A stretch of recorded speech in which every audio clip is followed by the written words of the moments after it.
When Danny Gatton is not playing the most incredible lead lines you've ever heard, he's playing the most unbelievable rhythm guitar you've ever heard.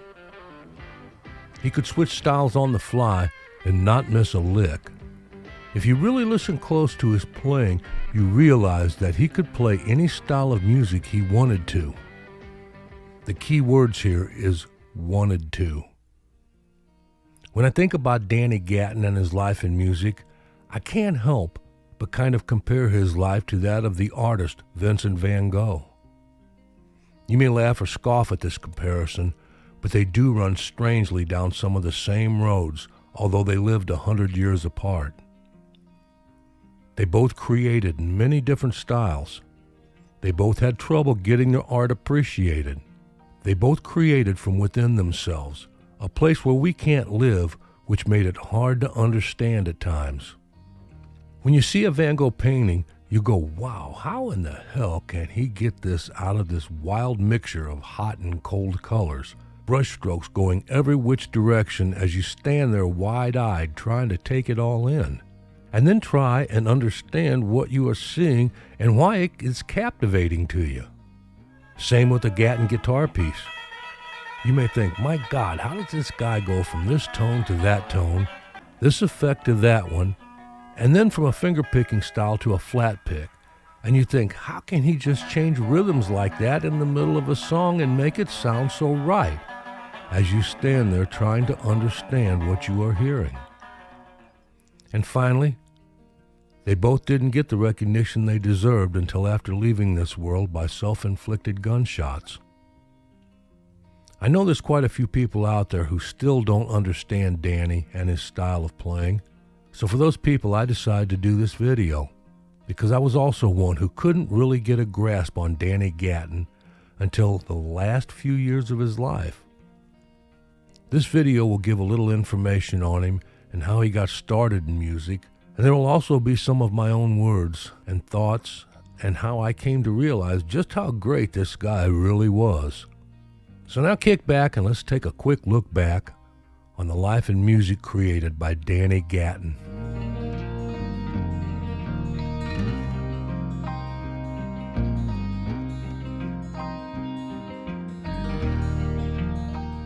Daniel Wood Gatton was born September 4th, 1945 in Washington, D.C.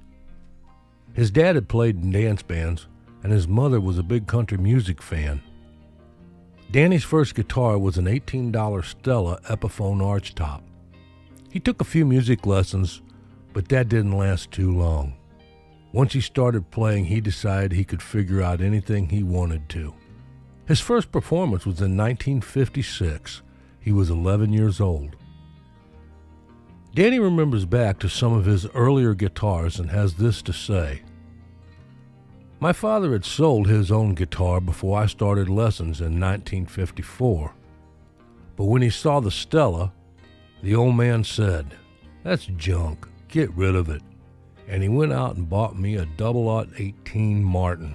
I had that up until my 12th birthday, when he took me down to Kit's Music and bought me a brand new blonde ES350 Gibson, just like the one Chuck Berry played in those days.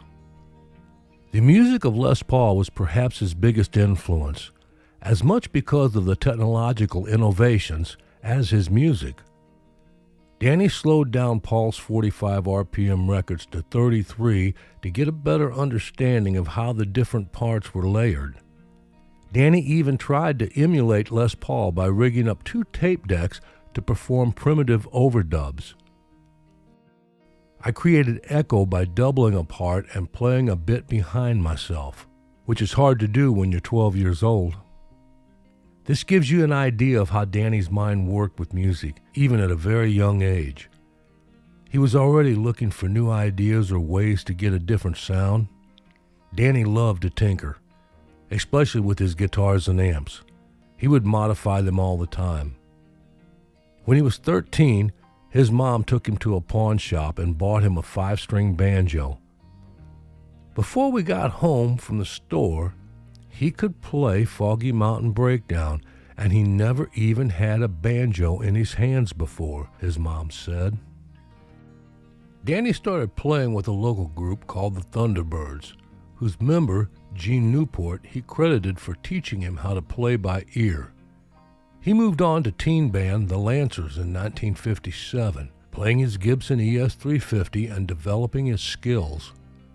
In 1959, at the age of 14, Danny auditioned for an established band, an older band called the Offbeats.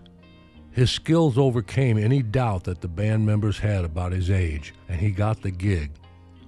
He made his first recording with them, Beggar Man and Trouble in Mind, in 1960. This was on the Norwood label. Playing with the Offbeats, Danny did some out-of-town gigs up the East Coast and as far as New York. Somewhere down the line, the Offbeats merged with the Downbeats, whose rhythm guitarist and lead singer, Billy Windsor, who would become Gatton's rhythm guitarist, singer, and close friend some 20 years later. As I sit here and wonder, how can a guy who played so damn good be so unrecognized throughout his life? I came across this article in the Washington Post, and what Danny has to say here kind of puts some of it in perspective.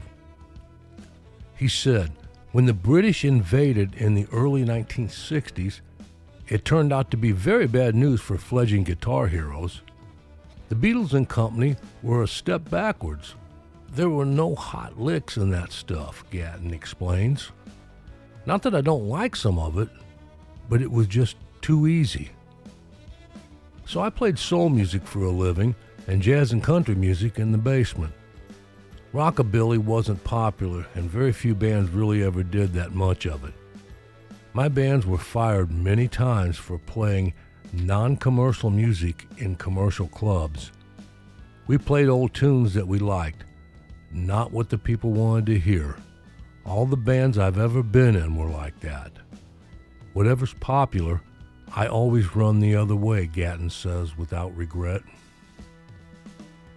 Now, anyone knows, especially other musicians, that if you want to get out and play gigs, you have got to play the music the people want to hear, or you've got to get out and record your style of music and take it to the people and sell it to them, which I guess is what Danny tried to do next, after an attempt in Nashville as a session player where he said he got homesick and returned home after 6 months. I myself remember going through some of my brother's records around 1980 and came across the album Danny and the Fat Boys. I asked my brother about it, and he said he picked it up at a record store in the bargain bin.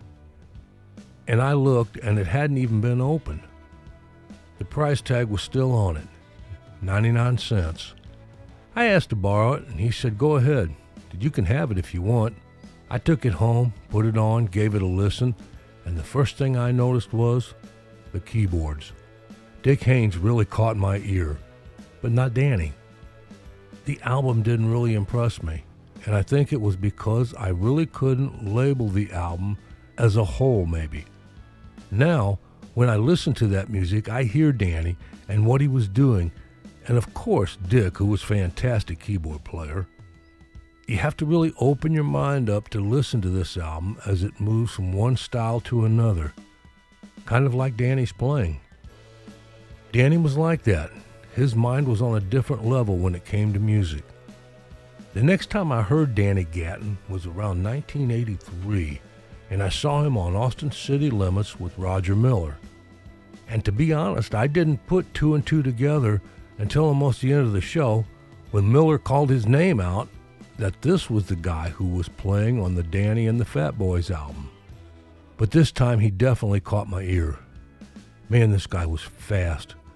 And for some reason, his off-the-wall style was catchy to me. The camera zoomed in on his hands a few times, and watching his right hand while finger-picking was really out there. His tone, I remember thinking, reminded me kind of James Burton. I knew when I started this video it was going to be a bit different than a lot of them. Reason being is most people who want information on Danny won't have problems finding it. There's probably more information out there than fans. I guess what I'm doing here is trying to get some of the people to take a little more time and really listen to this guy play. No matter what style you play, you can learn something from Danny Gatton. I truthfully believe he could play any style he wanted to. Again, the key words is wanted to. Which brings me to why Danny never really became a big star, as I and many others think he should have been. He only played what he felt like playing, even on his albums. He had a 7-record deal later on from, was it Elektra? And after 2 albums, they dropped him. His albums just didn't sell. He was just hard to find a genre for. The record companies and their execs just didn't know how to promote him. And when confronted with it, Danny wouldn't change. Most say he was stubborn or hard-headed. I don't believe that. I believe Danny felt he was a style all of his own and really couldn't change. He tried to see it our way, but his mind would not accept that way. Maybe I'm totally wrong and far off base. If you think so, I'm always open to hear your thoughts on this. Go ahead, please leave comments. Danny couldn't change who he was. He carried a lot of guilt because he couldn't change and make a good living at music. His wife worked, I'm pretty sure, most all the time to keep things going. Danny tried too, and worked some in the sheet metal business off and on. I do know Danny did not want to teach his daughter how to play the guitar. Here's what she had to say back in 1991. Though he often talks about music with her, she says, "He will not teach me how to play guitar. Dad does not want me to have anything to do with the music business. He just doesn't want me to get hurt." If you think about it, Danny was hurt very deep by the music business. I do believe he knew why he couldn't sell records and take it that step further. But it was impossible for him to change. And again, I don't think it was just being stubborn or bullheaded. If he had have changed, so would the music that came out of him, and that wasn't going to happen. In the end, the guilt and hurt was just too much for him.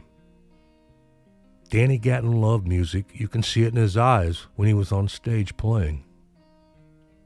In the beginning of this video, I compared Gatton to Van Gogh and gave it a lot of reasons why. But to really make it simple, they both loved the art they created and couldn't understand why everyone else couldn't see the beauty in it like they did. Most geniuses are like that. I gotta run. Hope you enjoyed the video. I know this is a lot more of me sharing my feelings, but I get like that sometimes. I'd appreciate it if you'd share this video and leave me a comment. I'd like to hear your thoughts. Let me know what you think about Danny Gatton.